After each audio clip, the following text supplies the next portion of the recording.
Don't do that. Don't do that. What are you standing on? Things. What are you doing? What you saying? Go over here and be adorable.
Episode, Nobody Beats the House.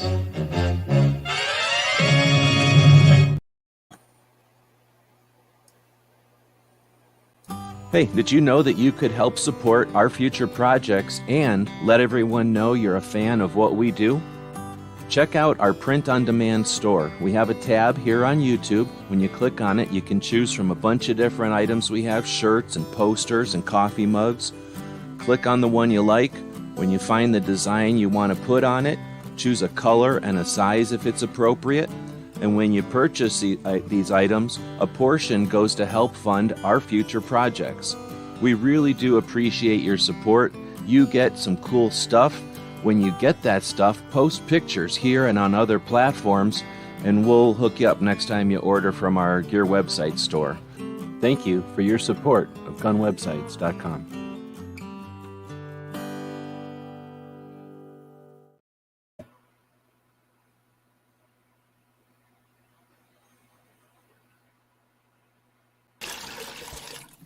It's 11:59 at Radio Free America, and this is Uncle Sam with music and the truth until dawn.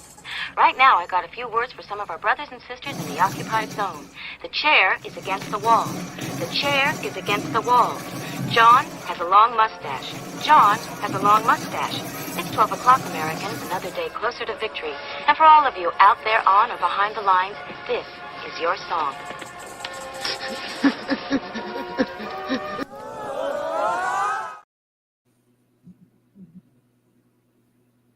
All right, welcome everybody to our daily gun show. Come to you live every weeknight at midnight Eastern, and we talk about guns for about an hour or so. So this is episode 1460. 1460. I don't know, somewhere in the thousands something. We decided to do something with the show instead of just doing a show each night and chatting. So what we do is we have a different focus each night, a different topic.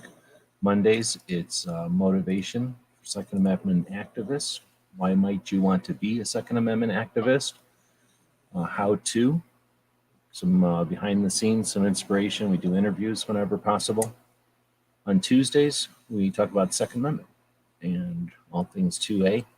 On Wednesdays, we take a look at our guns in society, pop culture. We do our tactical quiz. And on Thursdays, it's all about travel and training. I'm trying to talk and type. On Friday, we take a look back and see what other people have done as far as a focus on what the Second Amendment protects. And that's what we're doing tonight. I'm actually setting up a poll for the people that are here live. How was this week for 2A? Great week for 2A? Was it a trying to save time by not saving time? Good week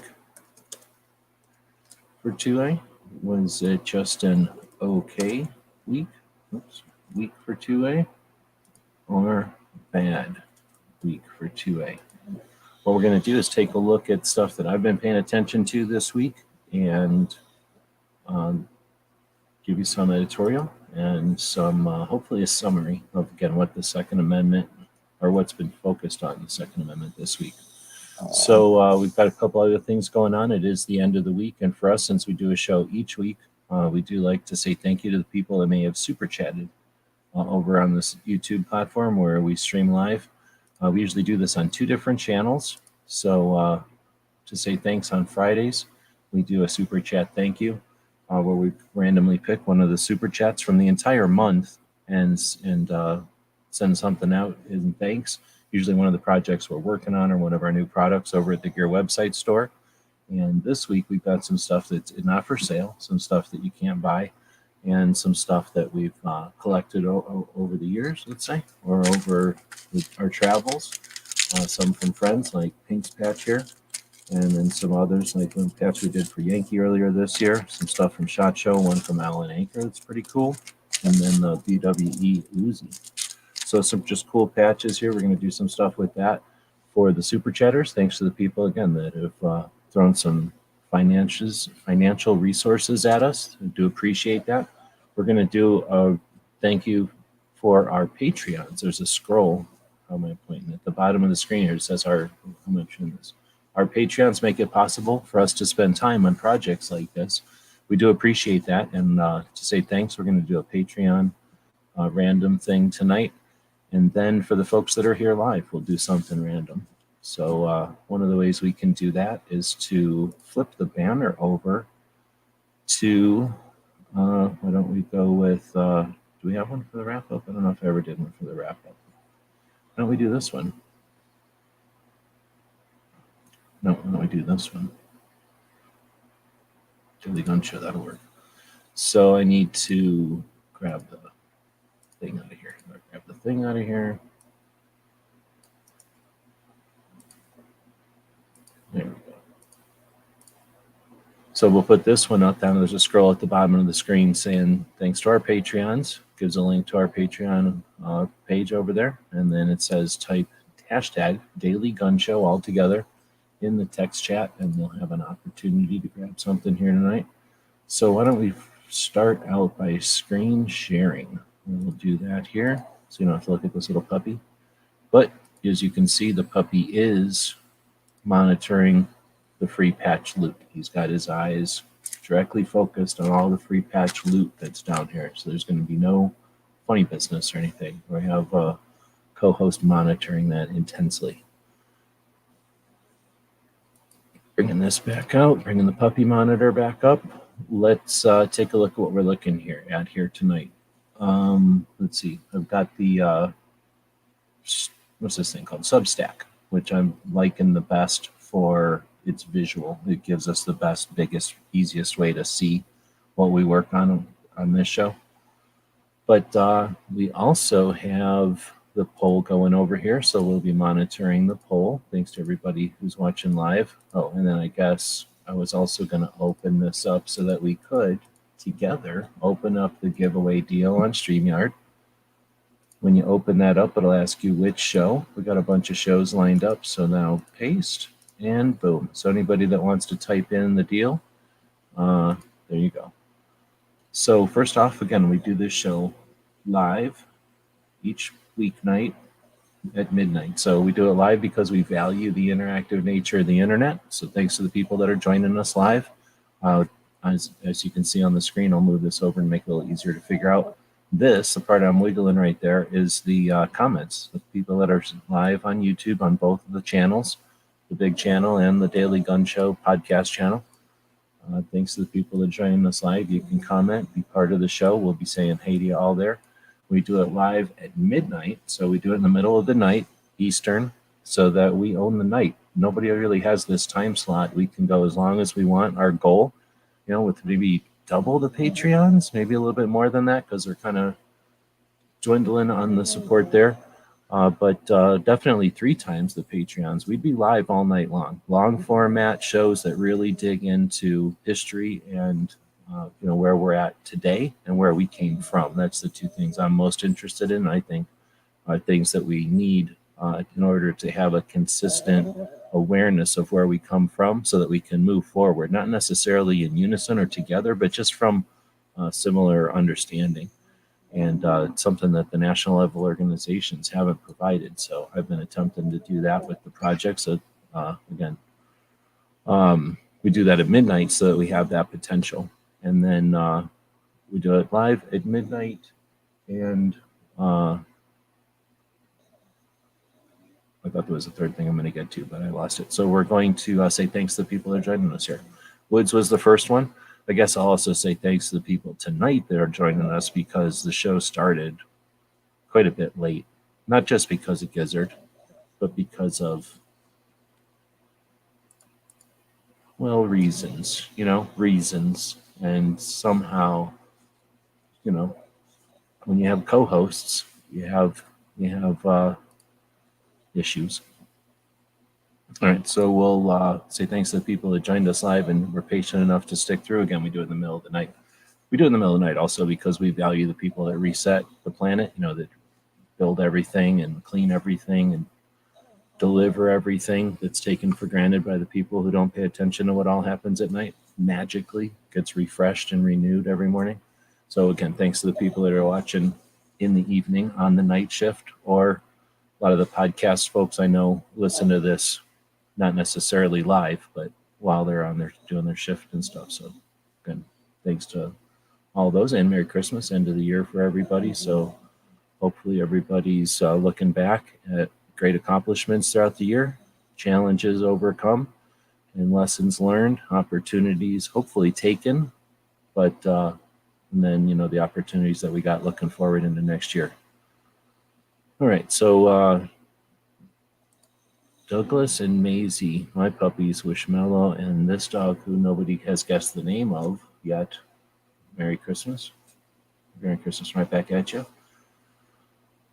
Let's see, so G23 offering a thumbs up. Thanks for that.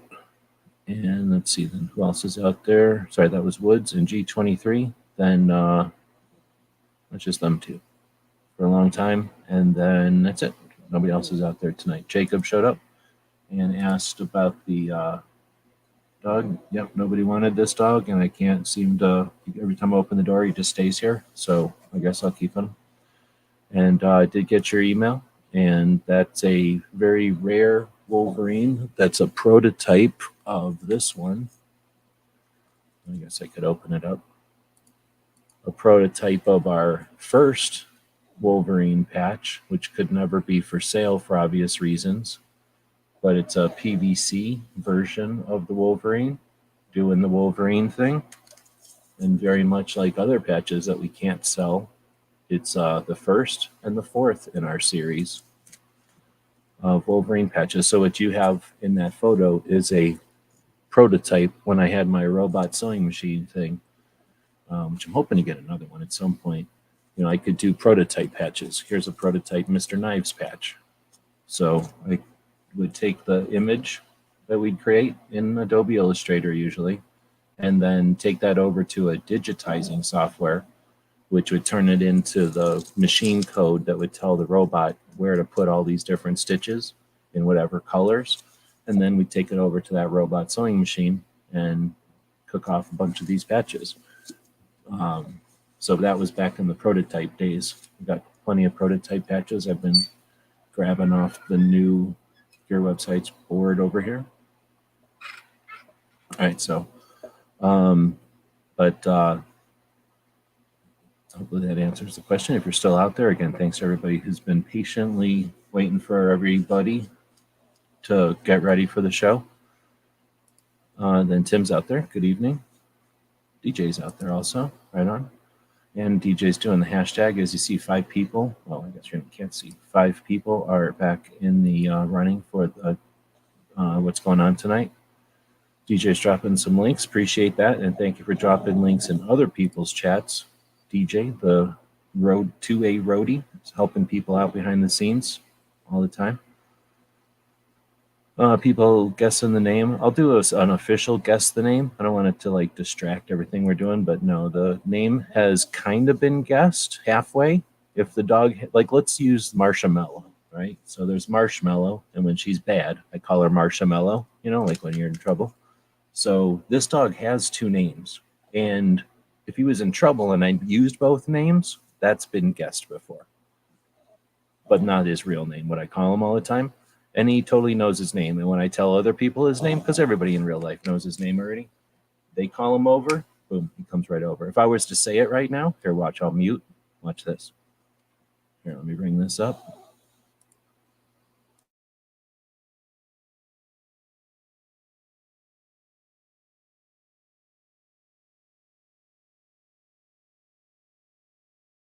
See what I'm saying? He looked at me and he was like, what are you talking to me about? As if he knew what his name was. I'm just saying. So he knows his name. You just don't know it. All right, let's get back to, we're going to be taking a look at what other people have done this week for Second Amendment. And it's a pretty decent week, at least as far as stuff to take a look at. However, it is also the end of the year, and that means we want to say thank you.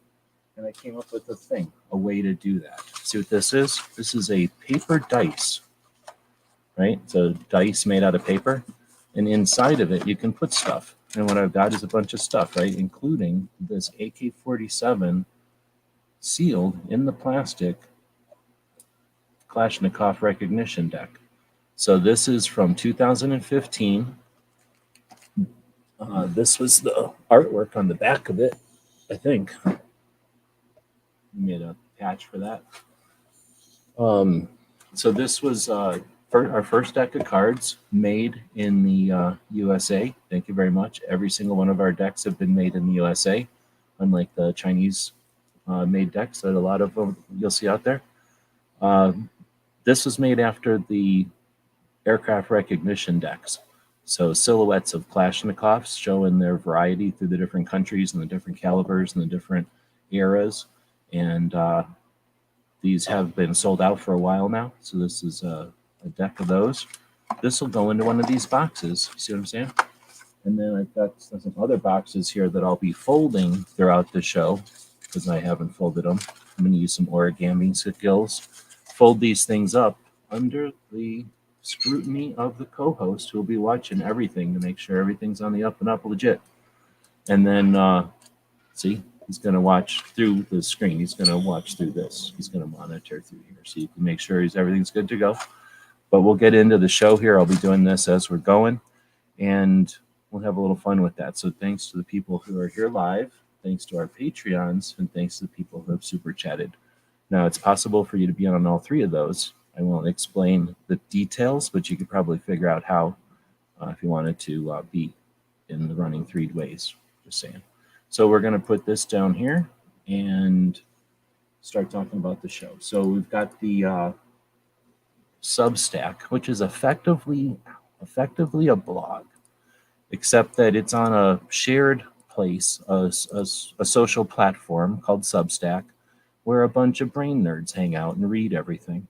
So y'all are sitting there watching the internet probably. You all are not because you're using the internet because you're participating in the live chats here, but you know them. A bunch of them are just watching the internet, like if it's a TV, they turn the knob with their fancy mouse or whatever, but they're just watching TV. Well, a whole bunch of brain nerds like to read the newspaper, except they do it on the internet with this Substack thing. So I've been posting the stuff over here for that reason, to get it out in front of different people, but also because I think it actually is the best way to display what we're going to do today right now, which is the weekly wrap-up, right? I've been mentioning that each day of the week since we're live. We're not just looking for fame and fortune. I could dig the fortune part at some point. That'd be cool. Fame? I mean, you don't even know who the hell I am. So we're not looking for fame here. What we are trying to do is let people know that you are valuable. What you say is important, and your voice matters, right? No Drop thinks it's responsible for the flood. Well, people on the internet are definitely mechanisms, right? We're all parts of a giant mechanism, and understand your worth, right? This thing isn't a race that we win. It's a long game where we win by staying in the game. So having efficient, effective strategies that we can pass on to the next generation is how we do that, understanding our place in the big picture and our value as individuals is how we accomplish that. So that's what we're trying to do. And this allows us to get that out there in an efficient way and in front of say. So let's dig in. So this is now zoomed in, so everybody who's watching hopefully can see it. Maybe I can zoom in even more, actually. All right, so it's a good week to call your representatives. Why? Because the fucking Omnibus Bill has passed the Senate. You know, who's paying attention to that, or who's, you know, saying it's all good, don't worry about it. 1.7 billion, 4,000 something pages. It's continuing the precedent that they don't need to read it. You have to pass it to know what's in it. That shouldn't be a meme. That should be a warning. That should be an outrage. You know what I'm saying? Oh, appreciate that. DJ just dropped $2 for 2A and 22. Much appreciated. That gets you in a couple of different 3 ways, I think. So thank you very much. So yeah, this omnibus bill passed the Senate, and by ignoring it, you know, it's at our peril, right? It's at our loss. So not only is it important to act, but it's also good to set the example for those who are watching what we're doing, and that means our kids, and it also means our neighbors, and it also means the a-hole representatives who think they can pass this garbage.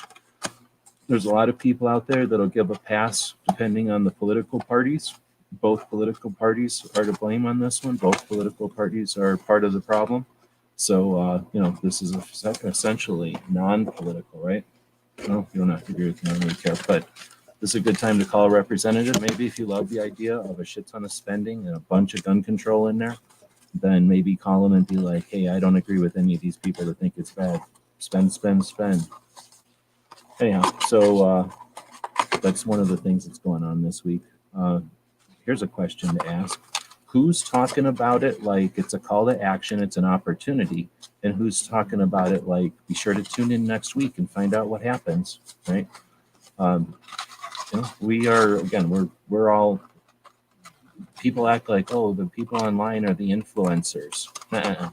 They're trying to influence you, right? You're the one who's ultimately the one they're trying to influence or whatever. And why? Because it's your decision that is what they're looking for. Your decision to purchase, your decision to click, whatever. So you got the actual influence. When you do or don't is how you decide, is how you change the channel, is how you determine what show's going to be played next week, is when you react, how you react. And by doing nothing, by turning off the television, changing the channel, they can definitely tell that is a reaction. It is not nothing. That's a big deal. So move on. The Miller versus Bonta, Miller versus Bonta, Miller 2, was declared unconstitutional. So that was some kind of a scheme to, I don't even want to say, but maybe bully people who are trying to do, what was it? Trying to bully.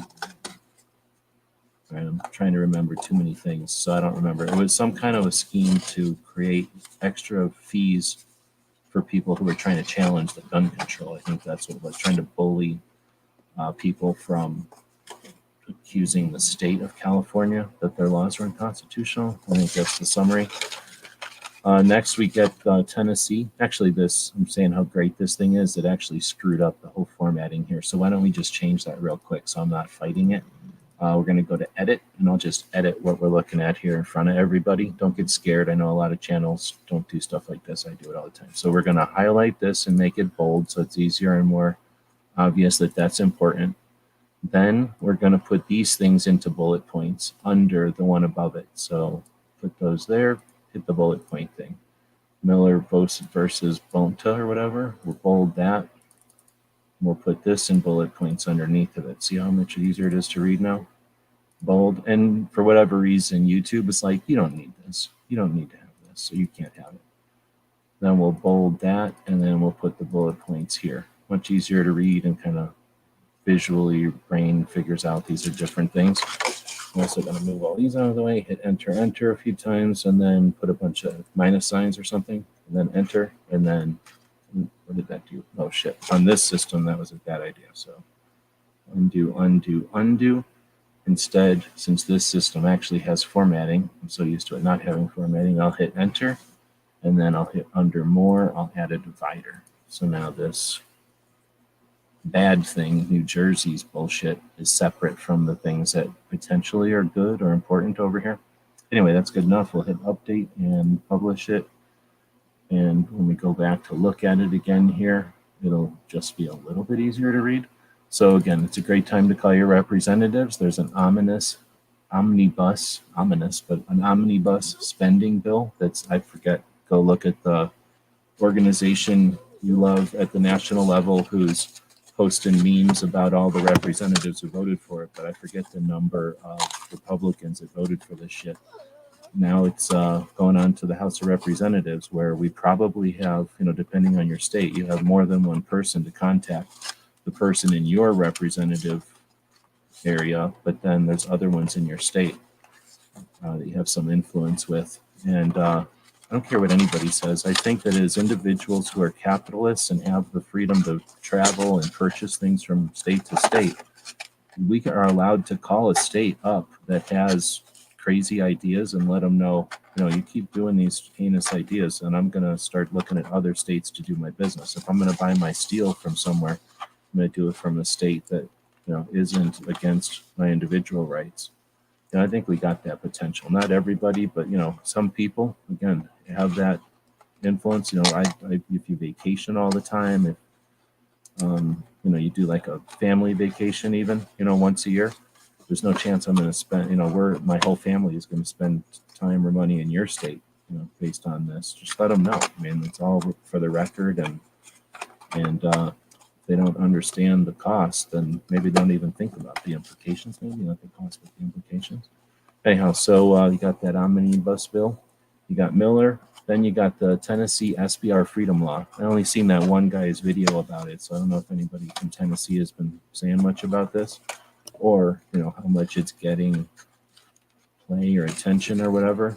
But I only saw the one video about it. But I'm a big fan of state level anti-NFA, or like challenges to the NFA, or alternatives to the NFA, or just ignoring the NFA. All of those are the things that echo back to when we first started seeing concealed carry, which of course led to maybe when we first started seeing open carry, which led to concealed carry, which led to constitutional carry. So when we see some of these state level, let's ignore the stupid parts of the NFA, right? What is that going to lead to, right? So we had Montana, we had Arizona, we have Texas, Minnesota or someplace, and then Tennessee. So pretty cool. I think that passed. And then we did have one, well, there's been more than one, but there's at least the one negative thing, which is the New Jersey A4769 has been voted on and passed, I guess. So that was frustrating to watch because FPC was, I think, the only one, at least the only one at my radar that was really putting the message out there to people about the thing. And there's just so many people in New Jersey. So again, that's the kind of time when, you could say, hey, if I'm going to do business with somebody, it's not going to be somebody from New Jersey based on your continual voting this way. And even though they're not going to change their mind with your phone call is going to add up. And without your phone call, the other side is the only one that has a voice potentially. All right, so that was the kind of bullet points for the week, the breakdown of some of the focus of what the other stuff is out there talking about. And again, I put that in here, or I've been putting that in here because I think it's worth archiving and having as a reference when you try to look back, for example, at what happened this year. You can go back to these videos and see those bullet points. I put them in the thumbnails, but you can see those bullet points right at the beginning of the video and kind of get an idea of the onslaught of what we've been attacked with, which punches they're throwing, which diversions, what they're doing, if we can learn something from there. And for future research or discovery or something. It's just there. So we put all that stuff at the beginning, and now we're going to start to dig into some of the videos and projects that have been created this week that are focused on 2A. So other people are jumping in. Tara Smith's Kitchen's in here. Good evening. I just put up a poll on my community tab, which picture looks better, about some of the different food options, right on. And then I don't know where I got these. No, I got these things. I got these boxes at like some thrift shop for like $1. I just thought of when I saw them, I was like, well, I got the perfect idea for these things. So we're going back to the boxes here. Got these boxes all put together now. So the first one here has got a deck of the AK-47 playing cards, right? So that fit in there just fine. So that's going to be handy. I've got 6 boxes. See what I'm saying? See where we're going here? See where we're going? Each of them is going to get one of our magnets. We're getting low on these, but one of the places that does magnets had a deal a while back.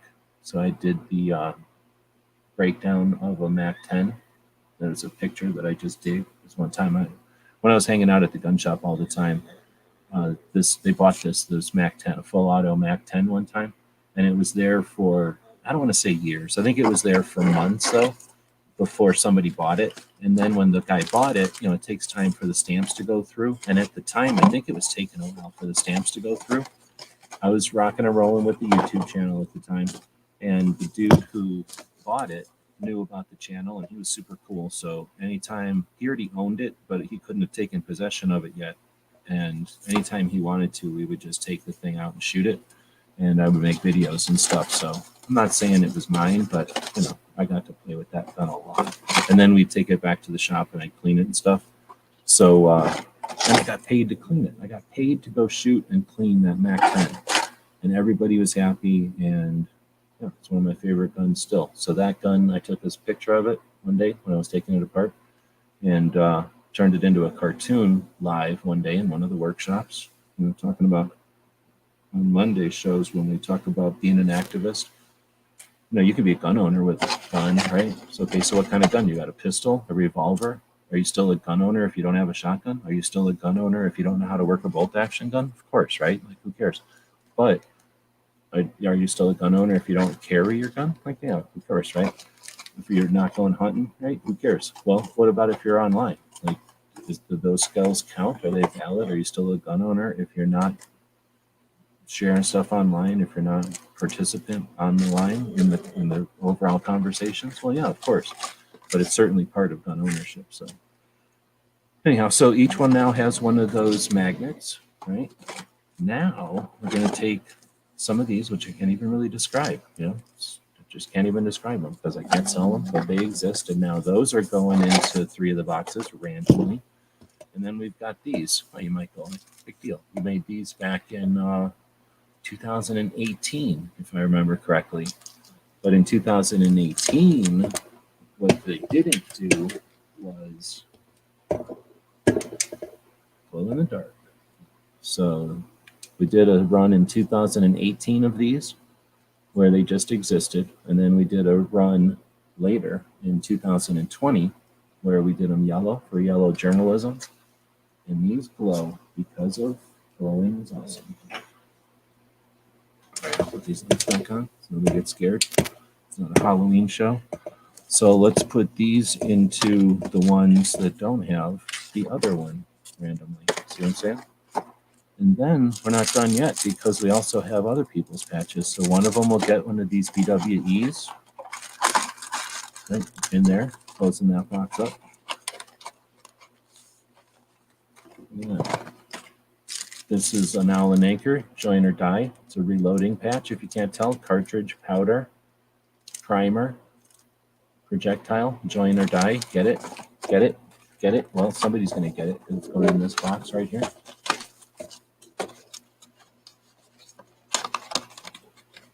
All right. And I can't sell the FU one either, so you only get those certain ways. Hint, hint, wink, wink. You know what I'm saying? So there's that one. Now we got a Pink Panther patch. I don't even know why I'm giving this one away. I shouldn't because it's too cool to give away, but I am. It's going into this one. See what I'm saying? How this is working? I know a lot of other channels that do giveaways and stuff will do it in an awesome way like this, but that's the way I'm doing it.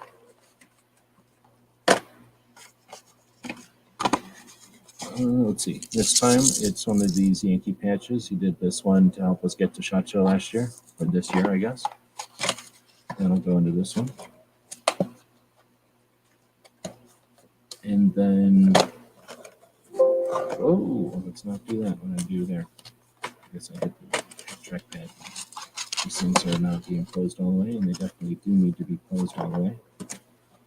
All right, two more. This is a SHOT Show patch from True Spec with a dog, and says like some Lego guy or something. I'm not really sure, but can we get this in here in the package?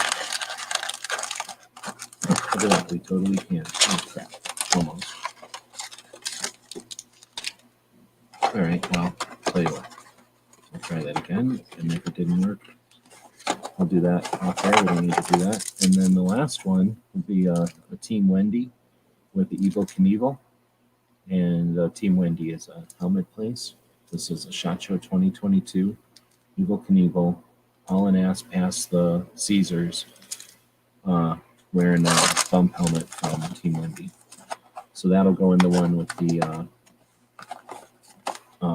deck of cards. So you see how this is going to end up working? Maybe this will explain it more. Now let's see what we're saying. Now let's see how this might work.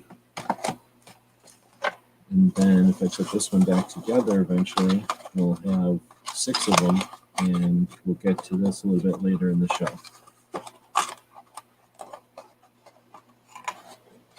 All right, maybe we'll have it all back together here pretty quick. All right. And then let's see if I can get this patch in here without it being super obvious which one it is. All right, I think I got it in there. Nice. Almost. All right, so now, well, I guess it doesn't even matter because it's still going to be random. But if I can get this thing to sit like this, which one's wrong? So this one should be 3. Good. All right. I don't know if anybody remembers which one's in which box, so I'll do one of these deals to mess with everybody.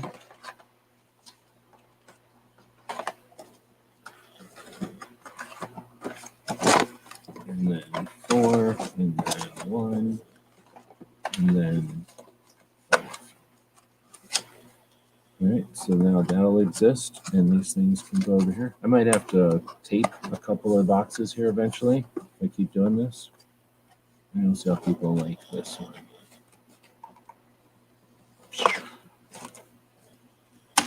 All right, so now we can go back over to the deal. And again, everything was under the watchful eye of the co-host, who acts like he's snoring, but it's really just an infection he has in his nose. So he's actually staring at what's going on here, making sure nothing, no funny business. All right.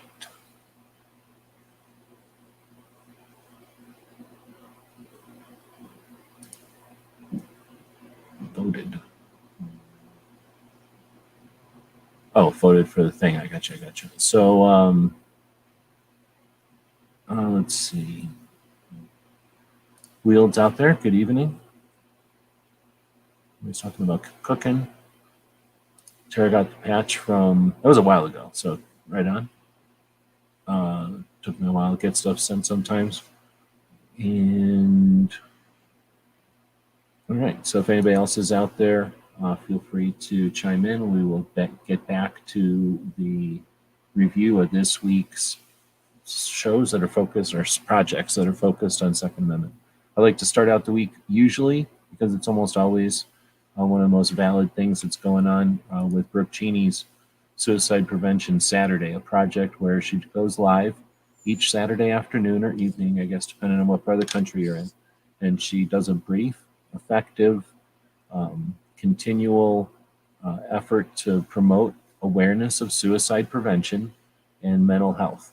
And she does a great job of addressing it kind of timely with what's going on, covering some different things that have been happening throughout the year, and offering tools to have more effective communication or more worthwhile conversations with other people, both gun owners and non-gun owners, about the 2 out of every 3 deaths that they'll use against us, deaths from a firearm. 2 out of every 3 deaths from a firearm are from suicide. And if we want to get to we can get a double win there. We help save people, and we take away those number of firearms deaths by helping people with having better conversations, so we can make more awareness and actually help to get resources out there and change the stigma. Really, just change the conversations, make it more aware. So moving on, kind of in a similar vein, Barbecue's been working on a project, 22s for 22, where I think he just talks about 22 guns on the 22nd of each month. So that's another awareness campaign and project that he's efforting to get people to participate in. We've got Tony from 2A4E is doing a project. I guess you could call it I'm not going to call it what he's calling it, but you can participate at the $10 level and be in the running for this, what's it called? A Wheel of Freedom.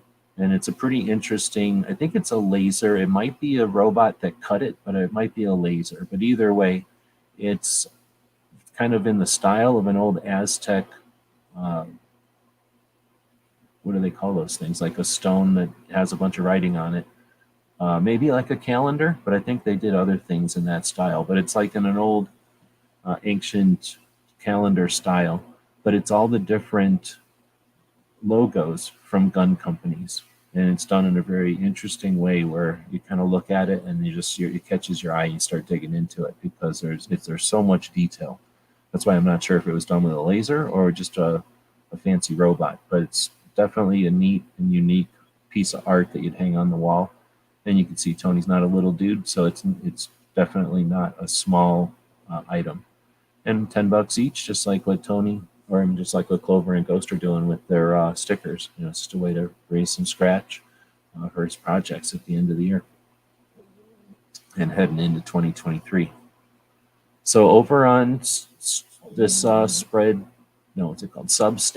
where what we're looking at right now, where we post this, really what we're looking at is the description of this video. So I don't usually say that earlier in the show, but the description of this video has all the different stuff that we're looking at here.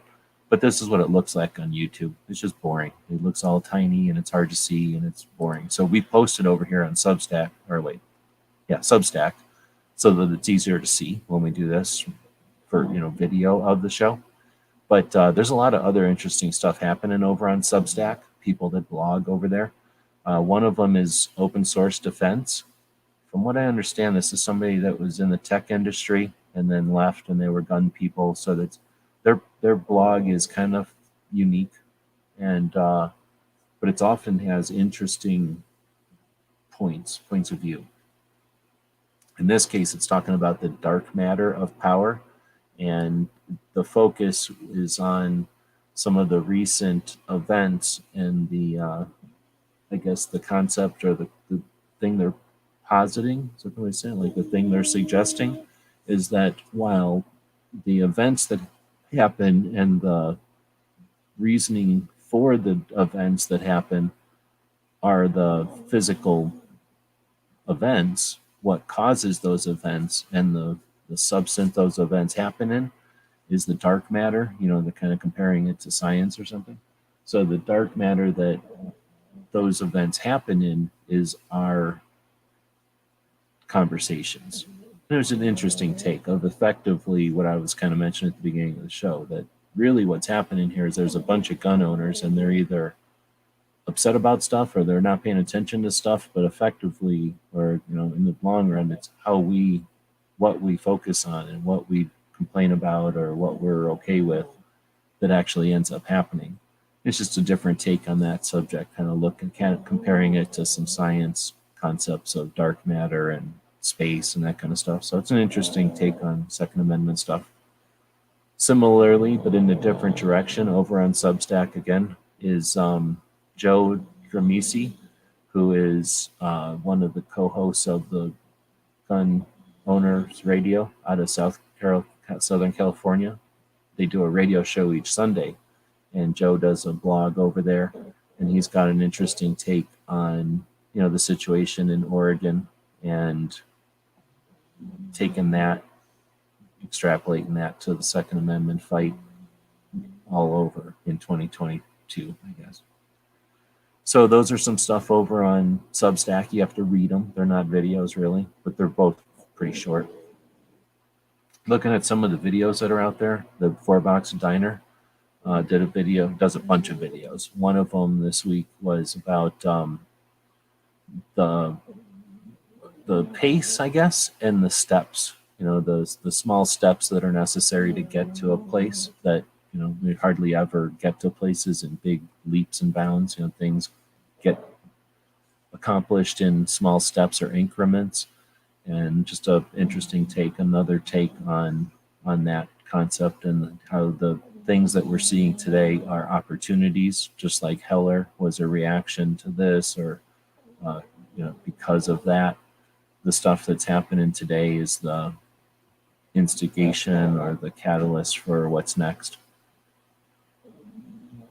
All right, so then Armed Scholar is the one talking about that Tennessee short barrel rifle freedom law. And of course, you can take what you want. Again, I can talk about the concept of what they're talking about, and you can look at their thumbnails and you can learn a lot about what people are doing, right? Who's authentic, who's real, who's just doing it, and then who's putting on airs, who's following the recipes, who's doing the things that are necessary to get the views, right? And different paths, different channels. G23, I believe, is out here right now, or was, and thanks for joining us live. Has been posting the live streams of the Measure 114 in Oregon. I forgot to open this up. Oh crap, my monitor's being weird. I'm going to open this up in this monitor and start getting the super chat deal getting going here. The super chat one will be the last one we'll do tonight. You know what I'm saying? But we'll do the Patreon one here in a second, and then we'll do the hashtag one, and then we'll do the super chat one last. So sorry, I'll be kind of clicking. My co-host, as you can see, is not helping by clicking on anything. I said co-host, and his tail went up. What's up with that? Co-host. Maybe it was a coincidence. Maybe. All right, so I'm going to be trying to talk and type as I talk about how G23 has been killing his channel. Not killing it in like a good way, but like destroying his channel, because think about how the mechanism works. It appreciates, the system appreciates people that keep people on YouTube. It wants to encourage stuff that it keeps people on YouTube. One of the metrics, one of the indications it can use, the robots can use to determine that, is how long someone watches a video. So people that make 3-minute videos that are compelling keep the person on the video the entire time. And if they are smart and they follow a recipe, they give you a hook, some insight to watch the rest of it. They lead up quickly and then pay off, right? But they didn't do that for no reason, so they add a call to action at the end. What's all that about? Oh, maybe it's to have you go look at something else or the next one in the series, or look at our friend over here. But whatever it is, it's please, please, please stay on YouTube. Here's what it is. That's a recipe. At least it's one of the winning. Let's take a quick look at Mr. Snooty over here, because he just gave me a look in such a way as to say, yeah, I'm looking at the stuff. Hey! See, he has the hiccups. And that's how I get rid of him. I'm scaring him. Oh, no. Hey! No, he still has them. Nancy Pelosi gives them to him. Sometimes he dreams about Nancy Pelosi and he wakes up in terrors. I feel for him, but Nancy Pelosi's a horrible, mean lady to dogs like this. Anyhow, I'll probably should go back to this one so that you don't see all super chat stuff. So I guess it doesn't matter. It's going to be random anyway. But so, YouTube wants you to watch your video and then watch the next video. So basically, the robot is seeing your watch time. It's watching how long you keep people in front of your screen, and then how often people leave your screen at the end and on to the next screen. It could be yours, it could be the other person's. They probably don't care. Maybe they care one way or the other, but as long as you're on YouTube, they're happy. So what's the opposite of that? What would be the worst possible case scenario? And maybe G23 didn't think about this ahead of time. The worst possible case scenario would be if you had a video that people barely watched or watched for a very little amount of time. So if you had a 3-minute video and people clicked off of it in moments, that could be pretty bad, right? Wait, what happens on a video that's hours long? You could watch that thing for 15 minutes, 20 minutes, half an hour, and you're still not affecting the watch time in any kind of increment. So anytime anybody watches a live stream, you're actually killing the channel that's on the live stream. So that's one of the reasons I appreciate the people that are willing to continue doing this on a platform where it's the opposite of the real recipe. It's not good. It's not conducive to your channel growth or even channel existence, really. I mean, I'm not saying they go after channels that do it, but they just really do not appreciate channels that have weird situations like that. Anyway, so I'm using that as also a way to explain one of the reasons it's cool that G23 is doing it, and that's one of the reasons you probably don't see other people doing it. Plus, people just don't care. It's super boring to watch a bunch of politicians be boring. For those that have watched these things, I personally watched, I don't know, a bunch of them: Texas, Connecticut, Arizona, others. I can't think of them that come to mind. Maybe Pennsylvania or Ohio. We watched a bunch of them, and seeing the process, seeing how the testimonials, seeing what people's testimonials are about and what's on their mind and what's important to them, that's valuable. That's the kind of stuff that the political organizations are spending real money to have analysts just find out and analyze. So it's good stuff, and it's much appreciated. And again, it's not being done even by the state level organizations that could very easily accommodate that or facilitate it, right? So again, I don't know if it's something that they don't see as valuable or they just don't understand that it's possible, but G23 is one of the very few, if only, that accomplished that did that for everybody. All right, so he did that, and then last week I think was the first one. Now I wasn't there to see the end, so if he's still out there, if he wants to give us a quick summary of what happened today, let me know.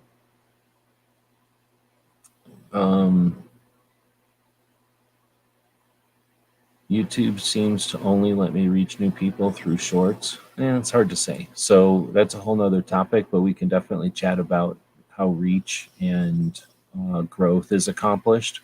But it's, what I just mentioned there, there's recipes. And the recipes are just understanding how the mechanism of YouTube works.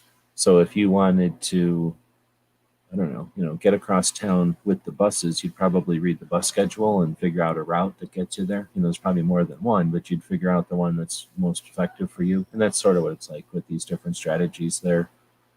Knowing them is good, but just because you know them doesn't mean you're going to win. But we can definitely take a look at some strategies for growth, especially on a cooking channel, because there you've got a whole different set of competitors, but a different set of hurdles, I'm sure. I mean, there's probably some things working against you over there, but nothing like what we got with gun stuff. As far as the shorts, though, that's sort of another technically different thing, but just like the difference between Instagram and YouTube, or a podcast and a video and a blog, they're just reaching different audiences, so there's just some different things. But I consider my shorts, just in a general answer to that or reaction to that. I think of my shorts as kind of throwaway. I don't spend too much time. The people that are over there looking at shorts are probably bored. I don't think they're looking for new channels necessarily. Sometimes if they find one, that's awesome, but they're, you know what I mean, they're not really looking. So I don't put a lot of time into my shorts. I usually create my shorts while I'm watching somebody's show, and I'm just doing it robotically. I've showed people before. I'll just open up a video, click create short, scroll somewhere randomly, literally randomly, take 15 seconds from the video randomly, and then type something on there. Would you believe it? Or wow, something stupid like that. And then I hit schedule so that it schedules sometime in the future, and then see what happens. So I think of it as almost like slot machines. Now, I probably could take it a lot more seriously, but as far as creating channel growth, I just don't think, for me, I don't think it's worth the time to put it in there because I don't value channel growth. If you're looking for channel growth, though, that'd be, like I say, a better conversation to have with like a Clover and some other people that are focused on that and have had some experience watching people with success and failures. I'm worried about people's motivation and what they're able to get out there, maybe how they do it, you know, creatively or technically with the software, and trying to keep people who are focused on 2A on the clock.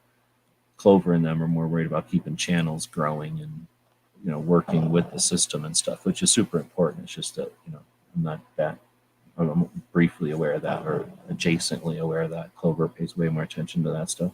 And there's other people out there that pay a lot more attention to it for channels. You know, Clover's doing it for gun channels, but other people are just doing it for channels in general. Let's see. But I'm going to dig into the rest of this one. So then you have after G23s, there's a call to action from the Nebraska Firearms Owners Association. They're looking for constitutional carry. And I think did he need, I don't know why it didn't show up right. I didn't link to it correctly, obviously. But I think they were looking for people to be able to show up and call to keep the awareness of that fight on the minds of the representatives in Nebraska. But correct me if I'm wrong, if that was a different point of that one. Let's see. Then we've got Barbecue again, does his book club each week, or each month, I guess. This time it was Common Sense by Thomas Paine, the pamphlet from back in the olden days. And they had a conversation about the pamphlet, you know, kind of about the book club. They get together and do that. Sandhills also had his shows back on, and he had a get together of a bunch of different people that have been on the podcast, and they did sort of a Christmas episode. KD has been doing some YouTube stuff. I caught one of his live YouTube things. He's got his studio and his kind of style of doing videos where he'll go live, talk about a topic for a bit, kind of give you his point of view or his editorial or whatever the thing was he was trying to accomplish, and then he'll dig into the comments and kind of go with the flow of what the comments are doing. So it's a pretty cool way of doing his live projects. I guess it probably comes from his Instagram approach, potentially. I don't really watch the Instagram stuff enough to know if he's got like a consistent way of doing it over there, but this has been pretty interesting. Masad Ayub, big fan. Masad Ayub, he offers lots and lots of different useful and effective insight on different things from shooting to concealed carry to like theory to practical experience, and then courtroom stuff and just laws, like a lot of different stuff at the important value, or at the stuff that has a lot of value, but at the like important level, not just like the trivial stuff. Although Moss can hold a conversation with anybody about all kinds of different things. But anyhow, he did a fairly short video here where he talks about essentially what he presented at the Gun Rights Policy Conference this year. Short arguments against some of the top gun control positions or points, right? So, for example, they'll say, well, gun owners are great, but everybody is great until they snap. And his position would be, well, person who's accusing all the rest of us of being ready to snap, that's not something that, we would do. Is that something you could do? You could just snap at any point and become a murderer over anything, and that person's either going to be honest and say no. Then why are you, then you can say, why are you accusing the rest of us, everyone listening?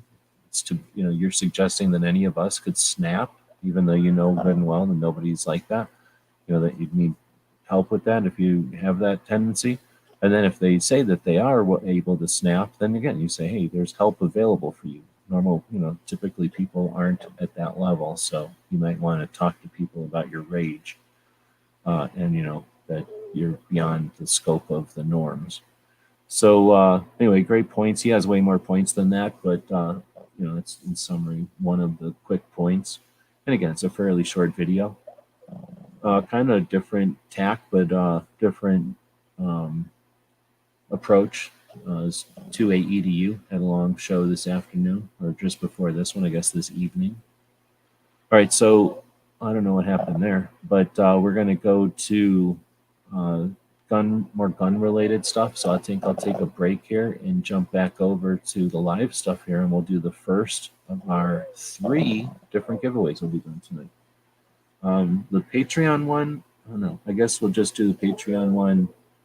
They don't need to be present to win. The hashtag one, I don't know. I think you'll need to be present to win if I don't know who you are. But if there's somebody I know who you are, then I guess you don't need to be present to win. And then the Super Chat one, you don't need to be present to win.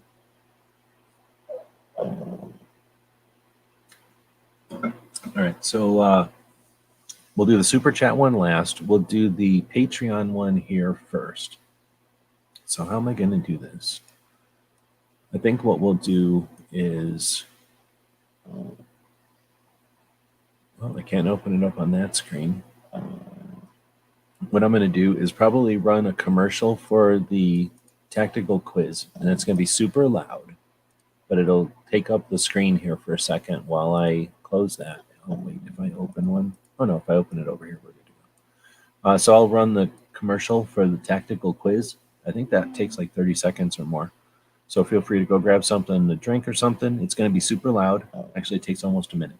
So this on Wednesdays, we do the tactical quiz. This will be a commercial for it. It'll also give me a second to try to figure out how to do the Patreon giveaway here.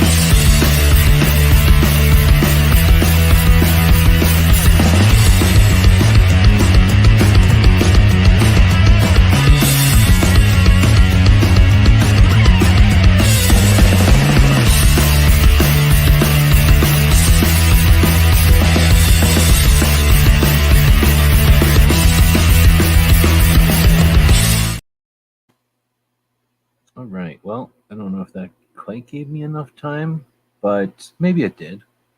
All right, I think it might have. So here's what we're going to do. We're going to go to the random number dealie. So I go back to the screen over here. Go back to the random number. Oops, wait. Let's make sure that everybody can see everything's on the up and up. Nobody's adjusted these things. The dog isn't really watching them as much as he smushed his head against them, which is effectively making sure that nobody's stealing anything from him. We're going to go to the random number thing. Oh, no, not that one. A real one. A one that's good. Let's go to the one that's good that we all know about. It isn't fake. This one. All right. And then we are now at 129 Patreons. Thank you very much for the people that support what we're doing here. And here's what we're going to do. We're going to hit the number. That'll tell us who the Patreon is. And I should be able to figure that out by this chart that I'm not going to show you. And then we'll roll this to see which of the packages they're going to get. So as you can see, it says 1 to 129. We're going to hit generate, and it is number 21. So this is number 1 to 50, which means I can go down. I guess I can say, let me just go down 1, 2, 3, 4, 5, 6, 7, 8, 9, 10. I'll put a knock there. So I know 1 or 11, 12, 13, 14, 15, 16, 17, 18, 19, 20. DJ was 19, by the way. 21 is Mark. Okay, Mark is 1 away from barbecue and like 2 away from DJ. So Mark L, I'm sure you're not listening right now, but you're our supporter. And thank you very much for that. Do appreciate it. And we'll put that over there. And we'll put a post over on Patreon to let everybody know what happened tonight. Now we'll roll the dice over here. And it's number 3. Number 3. So we'll leave this for here. I don't know if anybody was paying attention earlier to know which one was which. If you got a guess on which one number 3 was, but we'll leave that over there. That's the Patreon one. And then I will make that number 5. We'll make this number 2. We'll make this one number 1. We'll make this number 4. And that will make this number 3. Now everything's different again. And when we do the next one, it'll be the the next one will be the hashtag. So if anybody's interested in being part of that, you got to be here live for this one. But the hashtag is hashtag Daily Gun Show. 7 people have already been in that one. 7 people are already up in there. All right. So next is going back to the list of stuff that we're focusing on. Gear Report did a SHOT Show episode. I thought they pulled down their video, but I think this is what you see when someone doesn't want their videos off of YouTube. You can flip your switch inside of YouTube and make it where nobody can look at your videos off the screen or off of YouTube. So he doesn't want people looking at his videos, I guess. But it's like 2 hours, I guess. I didn't watch it live, so I'm going to have to go back and watch that one. But it's them talking about YouTube, and some of them have been going to YouTube, or it's them talking about going to SHOT Show. And they've been going to SHOT Show for a while, so it'll be interesting.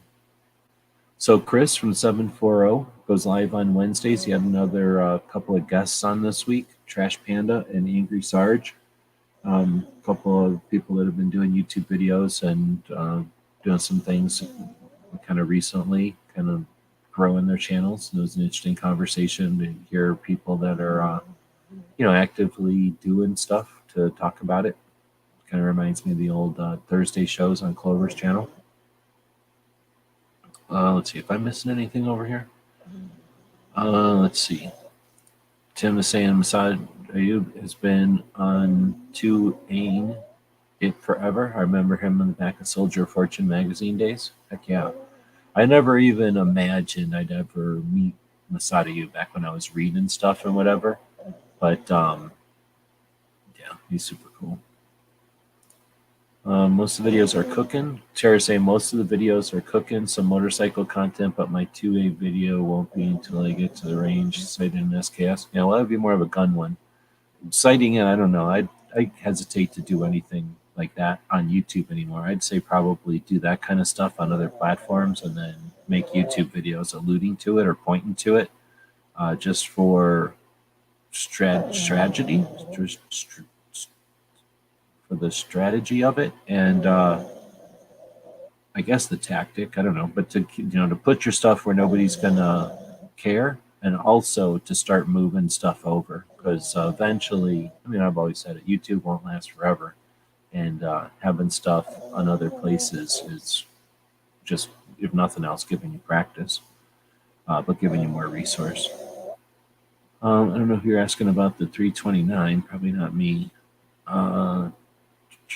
So I'm just talking about stuff. Alex is out there. Saying thank you, I guess. I don't know why.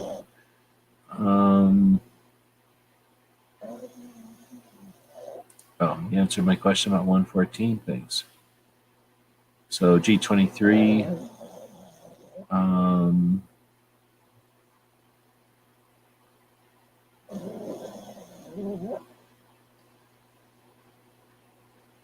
Okay, so I've gained close to 30 channels friends from Measure 114, and the judge left the TRO, the temporary restraining order, in place, and will have his ruling on or before January 3rd on the 3-day law for the local gun shops. So the temporary restraining order on all of it, on the whole thing, it sounds like. And then I guess I missed this one about the book club being fun. And 2A EDU being a good guy. And I think that's everything up to date. Oh, good question. Do you have to capitalize the letters to enter? I don't think so. I think it'll take them under any circumstances. We'll find out whenever it starts flipping if you don't see your name in there. All right, so going back to here, we're going to go down to Mouse Party. So Foss does a couple of shows each week, depending on the week. Most weeks he'll do the overnight, which is a Saturday night show. Well, I guess not most, but every other night or every other week, he does the overnight, which is a Second Amendment focus, late night show, long format, usually over an hour. Then on Wednesdays, there's a open format long show that's live, and that's after the tactical quiz on Wednesday night. So again, if you're into shows that start way into the middle of the night, it's a great live conversation each Wednesday. Also on Wednesdays, but more at a reasonable hour, maybe late night for some people, is Rants and Raves. They had a Christmas edition this week. Another Christmas edition is the Riding Shotgun with Charlie. He had Matt from Meet the Pressers, and they got together and did an ugly sweater Christmas party where they brought a bunch of different people on who they've interviewed together over the year. Fun time, good conversations. It's kind of cool to see a lot of the summary shows too. I didn't really include all of them. Well, I didn't include all of them. There were quite a few summary or like end of the year shows happening this year. And if you stick around, and I say if because there's only a certain number of people that are paying attention to this, period. And then a certain number of you that are, consider yourself in the mix. And you're at your point in your journey, right? So some people are going to be here for a long time. Some people are just here for a while. Some are longer than others. So if you're around for a while, or as you've been around for a while, you may have not or may not have noticed that the communities, the clubs, the niches, the cliques, the groups, the subgroups will, form and happen. Puppy's doing something. So. Puppy update. Bring puppy video up. See? He's being weird. He's having some kind of a dream. So, as you stick around, you'll see that these groups come and go. Well, I guess these groups form, and then the groups will come and go. And I don't know if it's part of the coming and going or if it's just the nature of the groups, but some of them will get together and actually have a lot of camaraderie, a lot of esprit de corps, a lot of togetherness, a lot of collaboration, and others use each other and kind of abuse each other. And others are somewhere else in that spectrum. But cool to see channels this year, a lot of them coming together for the collaboration side of it. Now, when will they understand their power and do something with that collaboration? That's the trick. All right, next is Cape Gunworks radio show. Gun shop in Massachusetts does a radio, used to do a radio show. I guess I have to quit saying that now. They do a live podcast on Wednesdays that they record and stream on YouTube live. So it's a pretty fun time. Toby, the host and the owner of the co-owner of the shop, is very comfortable with the live format and has great ability to take questions on the fly without a script and answer them with the focus on Second Amendment while still keeping up to date with gun stuff, like new trends and models and techniques and whatever. Having a range, having different instructors come through the range, having tons of customers and lots of products. He's really got a good grasp on everything that's going on out there in a way that I haven't seen really anybody who can also focus on Second Amendment and not just be headlines and boilerplate regurgitation of Second Amendment. So really, I don't get paid nothing by Cape Gunworks. I tried to work on some patches with them here, but aside from that, I don't make any money on that. I probably lose money in the long run, but I just think they're a cool shop doing good stuff. They had a radio show for a long time. Trust me, it costs a lot of money to run a radio show. It's a lot of effort and there's not a lot of return. But what that effort does, what that radio show did, was get that quality of Second Amendment awareness and knowledge out to the people of Boston and the other places, including Tucson. The people out there that were listening to that radio, a lot of people discount radio. Well, it's nothing, but what do you do in the car? Are you listening to YouTube videos? I don't think so. What are you doing when you're in an elevator in a hotel room or not a hotel room, but a waiting room or sometimes in an office or something? Maybe they're listening to a podcast, but usually it's radio. And having good, valid Second Amendment focused stuff, is awesome. So anyway, you get two options each week or two opportunities each week to listen to Toby live. He'll do the 2A Tuesday segment of the Grace Curley show, which is still a radio show, a big radio show in the Boston area. And he does like a 45-minute segment each Tuesday that they stream live on YouTube while it's going. And then their radio show on Wednesdays. So this week it was a pretty decent one. And again, worth the watch if you're interested in about 2 hours worth of good 2A stuff with some gun stuff in it. Now more on the 2A stuff, less on the gun stuff is Eye on the Target Radio. Amanda Suffolcool and her brother host a syndicated radio show, and they record that show. Well, they don't record. They broadcast that show on Sunday evenings, and while it's being broadcast, they simulcast as a stream on YouTube, and that's done on the Polite Society podcast channel. They usually talk about Second Amendment news of the week. Then you've got the Come and Talk It, another gun shop. This one's out of Austin. I bring these up every week because I pretty much listen to these shows each week. And again, a gun shop in Austin, Texas that hosts a radio show. And they record, or I should say broadcast the show on Sundays also, literally at the same time as Eye on the Target. And they also stream their broadcast onto YouTube. They will pay some attention to the text chat. I haven't really seen them interact. Eye on the Target will interact with the live feedback or live comments that they're getting, and Cape Gunworks definitely. Now, the one I forgot to put in here this week, just because I forgot, is Gun Owners Radio, another radio show that broadcasts live on Sunday, and they stream their show on YouTube as well. They'll sometimes read the text chats, but they haven't really ever responded to it on the maybe one time on their actual show. Whenever you see these little lines, that's another. We're kind of switching gears and going into some of the interview shows that I listen to. So that's where we're going to switch gears and do the giveaway. So there's 7 entries. Nobody else entered since the last time we looked, I guess. So let's see. Are they going to keep podcasting?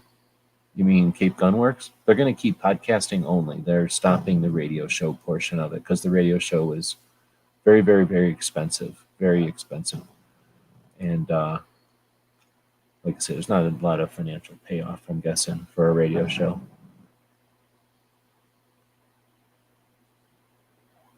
All right, so we're going to hit this thing. Everybody's had an opportunity. So I'll roll the deal here. Somebody will win. If you got to be present to win. So if they booked and they don't answer right away, then we'll just hit re-roll or whatever. And then once I hit that, then we'll roll these dices for this death dice. And then you'll get 1 out of 5. Now, if it rolls the number that isn't here, 6, then we'll roll again. All right, here we go.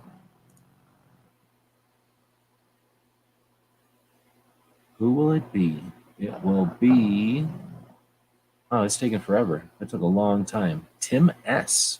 Thank you very much. Now, like I say, I'm going to switch over. Is Tim still here? I think he is.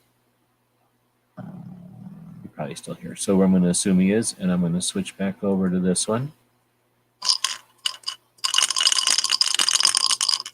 If he's here. I don't know if anybody's been paying attention into which one is which, but I hope he's going to make sure that this is all legitimate.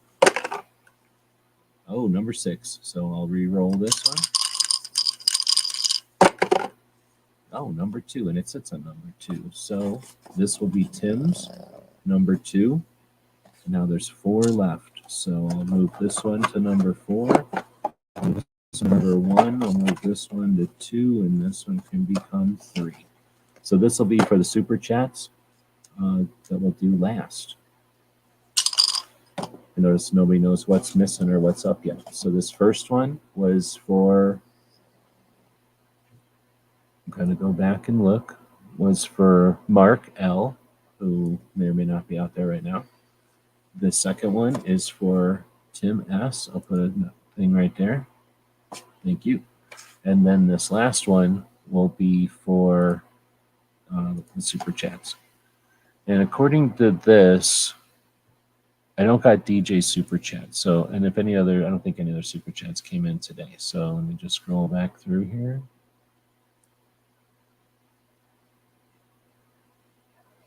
It's not even showing DJs now. There it is. So there's DJs. Right on. All right, so I'll just add DJs to the list here whenever we do that one. But as of right now, well, that's the wrong list. As of right now, there are... Oh no, I do have DJs in here. I'll shut up. So we have 1, 2, 3, 4, 5, 6, 7, 8, 9, 10, 11, 12, 13 super chats. 1, 2, 3, 4, 5, 6, 7, 8, 9, 10, 11, 12, 13. Yeah, including DJs. So right on. So we'll do the same thing with random over there. Unless, of course, we have to change the number for some reason. Now we'll go back over here and, oh, I guess I can check the poll over here. So far, we've got a number of votes. And the vote so far is okay week for 2A, good week for 2A has 30%, and then great week for 2A is at 20%. I definitely can't give it a great week for 2A.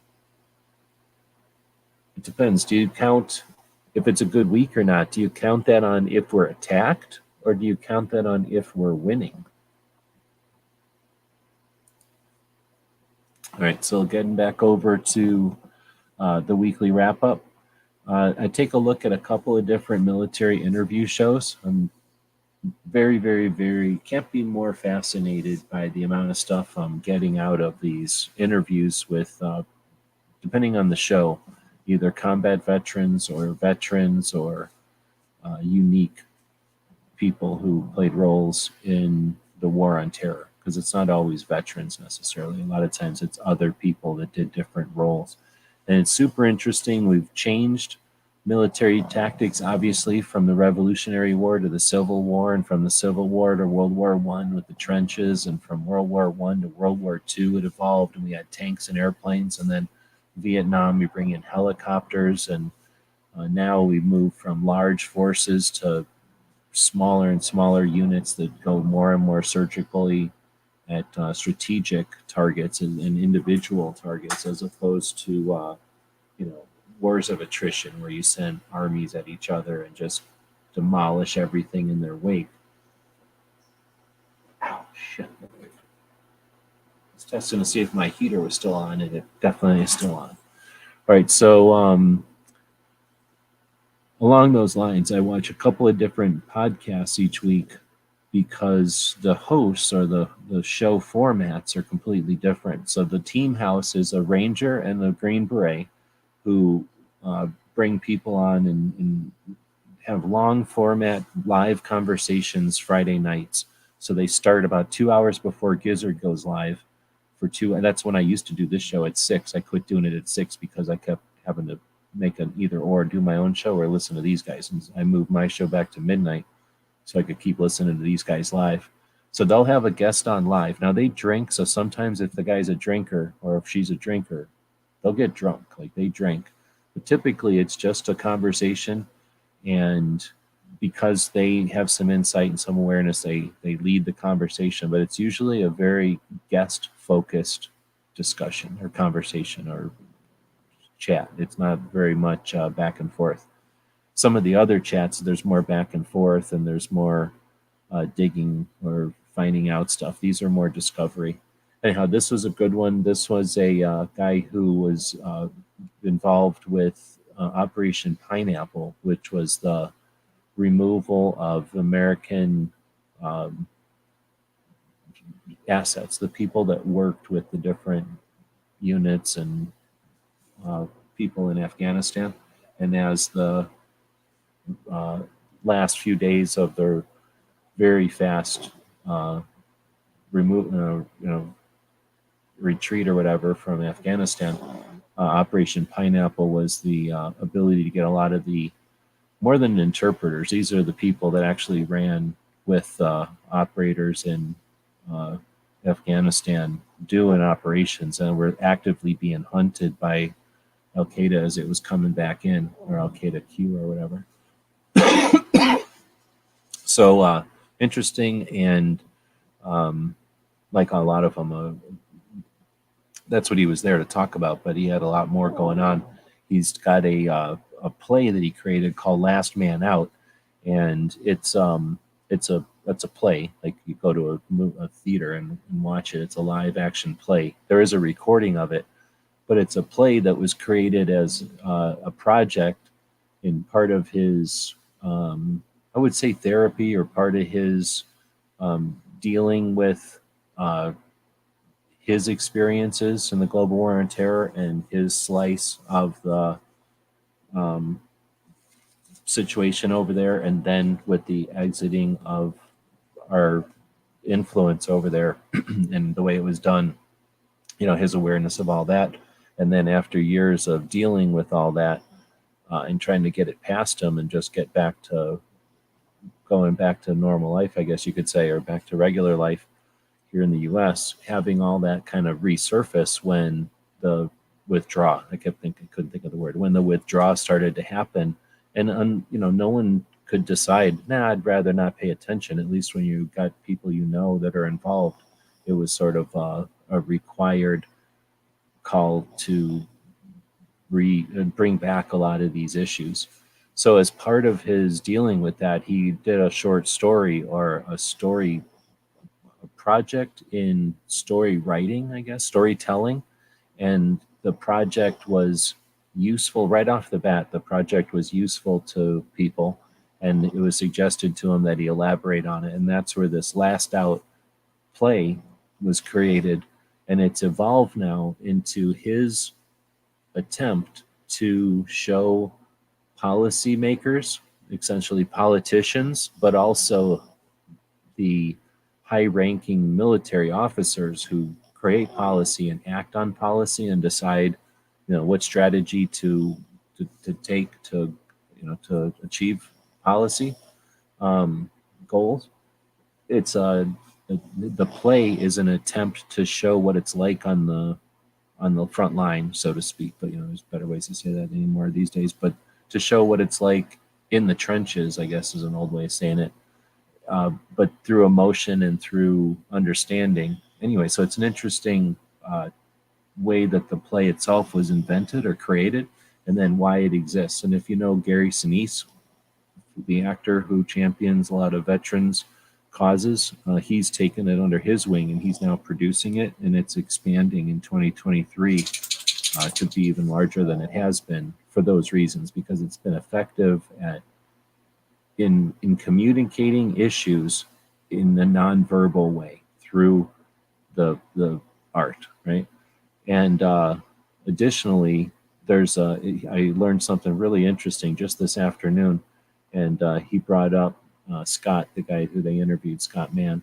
He brought up that 22 a day that we hear about is really 44. It's closer to 44 a day as far as veteran suicides, because they don't include overdoses in the 22. They usually look at gun or other means of, accomplishing it. They'll usually leave out the fentanyl and the other intentional overdoses, which brings it up to closer to 44 soldiers daily choosing to end their lives. And the consequences of that are crazy, and the reasons for that, are often, they are completely overlooked or, skirted past.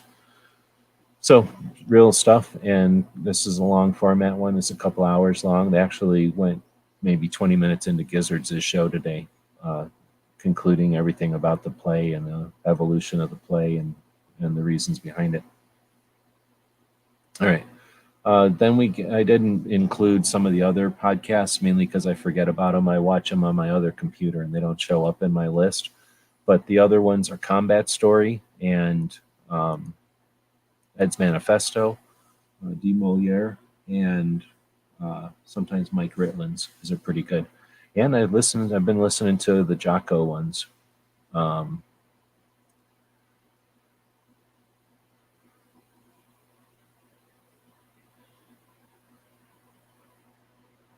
Yeah, and it probably determines, DJ saying that overdose is still death. Yeah, no shit. But it's probably determined by who's tallying the numbers or who's using the numbers, because if they feel like if it's not their game, maybe they don't count the score. I'm not sure. But then we get into the stuff that we did this week. So we've done a couple of things this week. We have our weekly Sunday focus on patches. Once a month we swap patches, and then the rest of the weeks we dig into patch collecting. And I kind of started this out with the new season 1, episode 1, patch collecting from patchbuyersguide.com. And I'll tell you what, we did the live thing, and I just kind of did a discovery thing. I just started searching for patch collecting on YouTube, and I discovered a bunch of videos, and we went live for maybe an hour or something, just kind of doing something like this, except focused on patches. And I went back and watched a bunch of those videos that I found, and it's cool. There's going to be a lot of fun with the patch stuff. If you're not into patches, you don't care. But the people that are interested in different kind of people out there doing interesting things, there's a lot of cool stuff. So, looking forward to doing that on Sundays. On Saturdays, I get together with Tony Simon and Clover, and we answer gun questions. We just had episode 44 last week, and then this week was episode 45. So I use those as opportunities to talk about the calibers. This week, I guess tomorrow, it'll be 46. So we'll get back to regular old Ask Gun questions. But we are going to be doing one on, what are they called? What are they called? The words that are associated with guns. I'll find it out here in a second, because I put this stuff on Minuteman a long time ago. Guns in language, it would be gun idioms. Is that the way to say it? No. Gun phrases, maybe? Gun expressions? No. Oh, you know what it is? It's going to be gun jargon. That's what it is.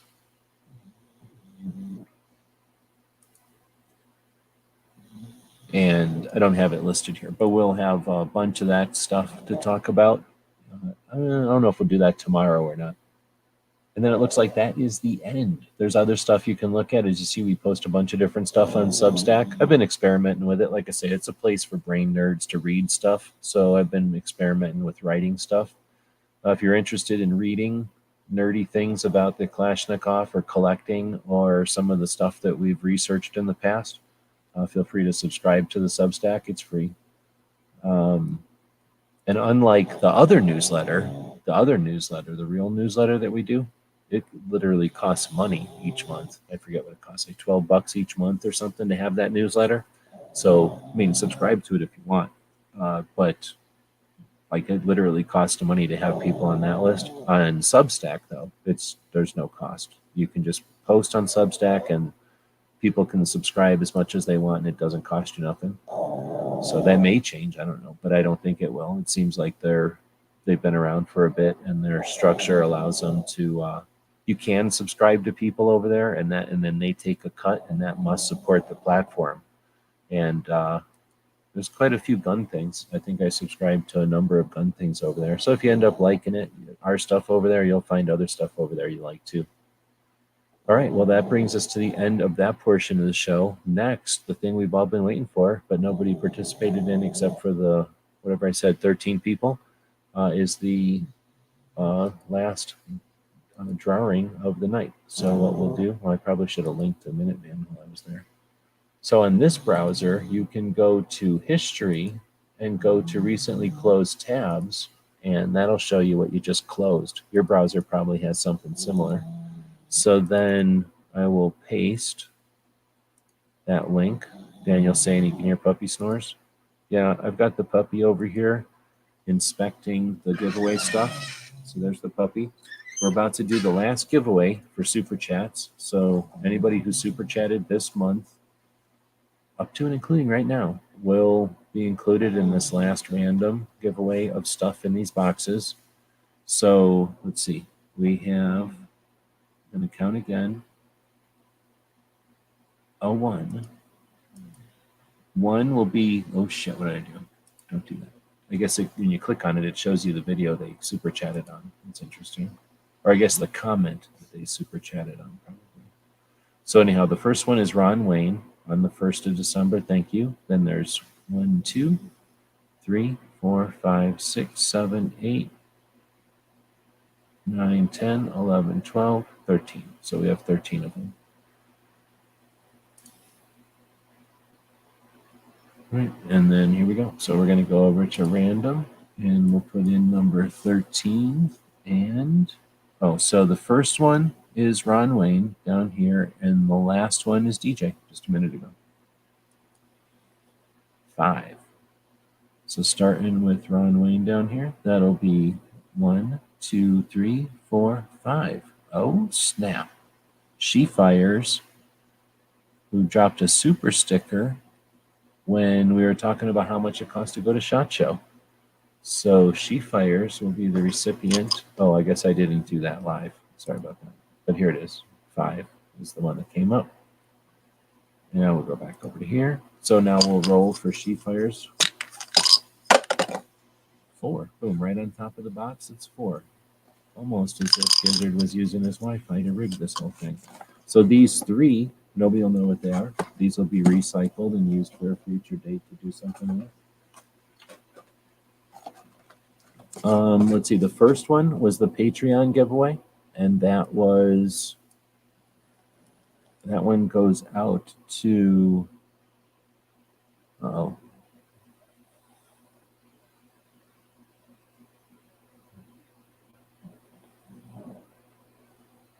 Wait a minute, something happened over here. Oh, you know what it was? I clicked on a bunch of those so that I would remember who's whose. So, Mark L. Yeah, thank you. What's the cheapest way to send out 6x9 bubble mailers, like 1 ounce each? Got to do 50 of them. They're going to cost you $4. So the cheapest way is to get with somebody who does bulk mailing. So I use a company that gets bulk mail off the post office, and then they charge me, I don't know, $30 a month or something crazy. And then I get essentially $1 off everything I ship. So it costs me $4 to ship a 6x9. Wait, yeah, 6x9, the blue things that I ship. So 50 of them is going to cost you, $200. Now, if you don't get the $1 off, then it'll cost you $250. So if it costs you $30 a month to be on that system, you might save 20. So if that, in rough numbers, you're going to save $20 if you sign up with someplace and use them. Or if you just went to the post office, maybe it'll cost you $5 instead of 4. Or maybe I'm crazy. Maybe if you go to the post office, they'll weigh each one, and some of them will cost you $3.95, and some of them will cost you, $4.50, and 1 or 2 will cost you $5. Because the thing is, with 50, unless they're all going to the same place, there's going to be some random there. hopefully that answers the question. And if you need, well, I would say if you had something like just a couple or something, I could just print them and zip them for you, but it doesn't sound like that's going to help you at all. All right, so Mark L is this first one. Boom. This one is the FUD one from earlier this year, and the FE Media that glows in the dark. So thanks again to Mark for being a patron. I actually thank all of those 129 people. I think we started the year with 135, so I mean, it's pretty decent. I'm not complaining at all. I really do appreciate the people that make it possible for us to not say, you know what, this video is brought to you by, because you know what, it's brought to you by you, the people that are doing this. So this next one, according to G23, is Tim S. Tim S is still here. Bam. You got the pink one, and a magnet, which you probably already got, and an FE Media, which I don't remember if you got or not already. Boom. This is not a field jacket liner. This is a poncho liner that I cut up and I sewed into a giant poncho. So this was the edge of it, and then I just sewed it all together into the poncho liner. And if I'm paying attention, I take these things and do this so that it kind of keeps it from being too big. Doesn't get into everything. But it's super cold in here. And this way, I don't know if they're going to heat it. Let me just do this. Pirate ship? No, I use a thing that I found out about from Alan Anchor, and I've just been using that. Shippo. It's on the every one you look at my things, it'll tell you. I think it's called Shippo. It's like a hippopotamus or something. Let's see. So then She Fires. I don't think she's out here right now, but this is what She Fires will be getting. Boom. The Join or Die from Alan Anchor, along with the magnet and another one that we can't even talk about. We certainly can't sell it. I wouldn't sell it. Why would I want to sell something like that?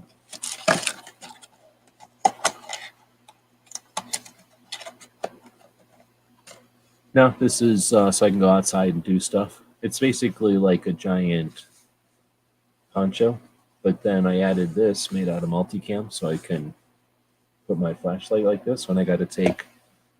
Certain people occasionally will poop outside the house. He almost always pees outside the house. And occasionally he'll poop outside the house if I stand out there for a long time and hold this little light over him so you can, figure out where he's going to do his business. So I can use this kangaroo pouch right here to put that in. Right on. So again, thanks to everybody who's a Patreon. Thanks to those folks who were here this evening, joining us live, and in the future who join us live. And then thanks to our super chatters. And we'll be doing the same each week, I think, for a little while, because I like this whole idea of having these boxes and utilizing them. After all, they cost me almost 50 cents to get these things. All right, so I think we've got everything. We'll end this one. Let's see, tomorrow Travis starts off every Saturday morning with the Caliber Corner deal. Oh, crap. Probably should not be doing that. Hopefully, it had a couple of people's names. Some people use their real names. Most people don't, but I don't think you could read that. But the let's just put it back over here, and then it won't be an issue. Boom. Okay, and then I can put this back over. Travis will start out the Saturday with Caliber Corner each week, and then wait a minute. Is a Polite Society? A lot of people are not going live because here's the deal. Again, I talked about how there's like trends and fads and waves and things will come in cycles. When you've got a bunch of people who are doing live stuff and a lot of people who are using the YouTube, a lot of people that are part of the community and creating stuff that the community uses to gather around, some of them will stick around on the holidays and some of them will book it. They go leave and do something else on the holidays. So I'm not sure where Polite Society will be on all of that. But I know that we'll be there for Ask Gun questions. And then G23 is probably doing his show, I'm guessing. We got Brooke Cheney. We know she's doing her show. And there's no mouse party. No, sorry, there's no overnight. Overnight was last week. So no Saturday, no Sunday show for Gizzard. And we will be doing our patch show. So if you're hanging around on Christmas and thinking about patches, feel free to join us for a patch show. And G23 is saying I will probably be there. So we'll see whatever is posted. We'll get it linked to our show tomorrow. But I think Brooke has already posted hers, so we should be good to go. Let's see. And then I'm not sure if the radio shows will go live on Christmas. They probably won't. But then stay tuned for a week of interestingness between Christmas and the New Year. Hopefully people will be encouraged, or they will at least post some of their year-end wrap-ups. If you're creating content and you haven't thought about doing a year-end wrap-up, think about 5 years from now when you try to remember what you did in your first year. If it's your second year, think about 3 years or 5 years from now when you're trying to think about what you did in your second year. I bet you can't think about what you did 3 months ago, let alone years ago. So it's worth it for your own interest in your own project to do a yearly wrap-up. Your audience does appreciate it. And like I say, you're going to appreciate it for your own awareness.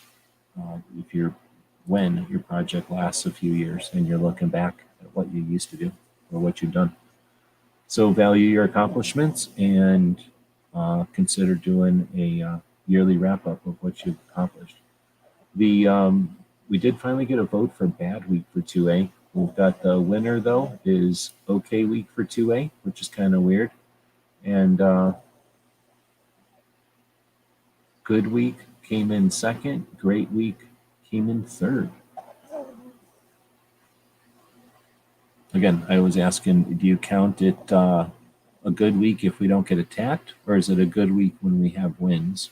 Or is there something else?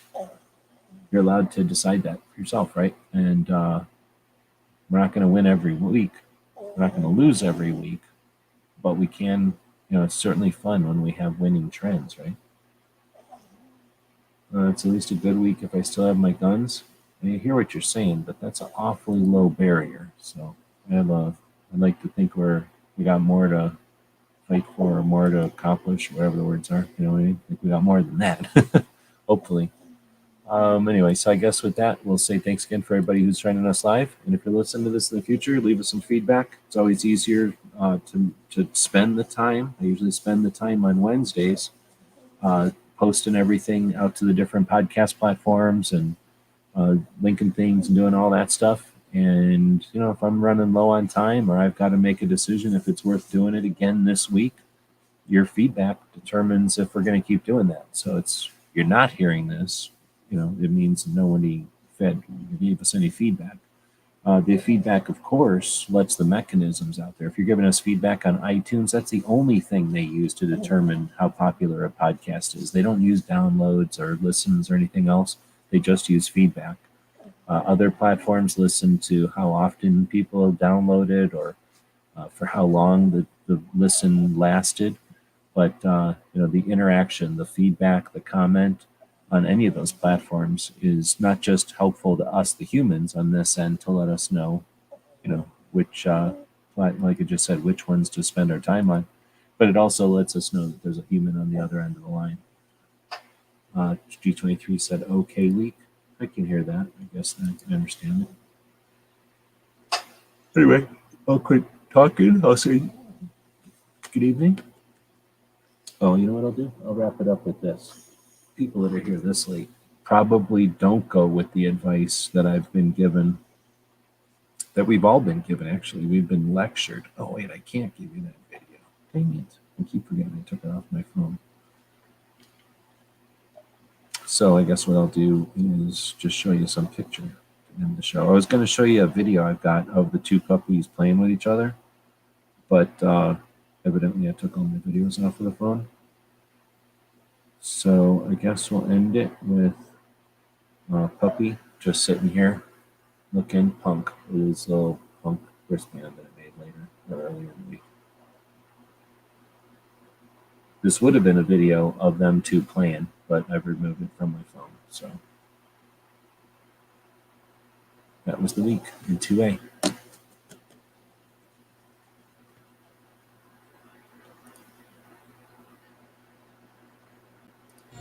Tonight's episode, The Ripoff.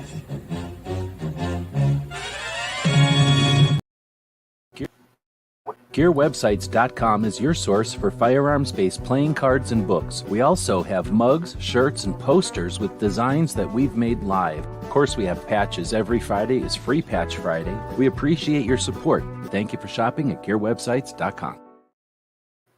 Thank you for supporting our projects. If you'd like to buy us a cup of coffee, check out our Patreon channel. The guys and gals at gunwebsites.com encourage you to take a CCW class every year, practice at least once a month, and carry every day. Thank you for watching gunwebsites.com.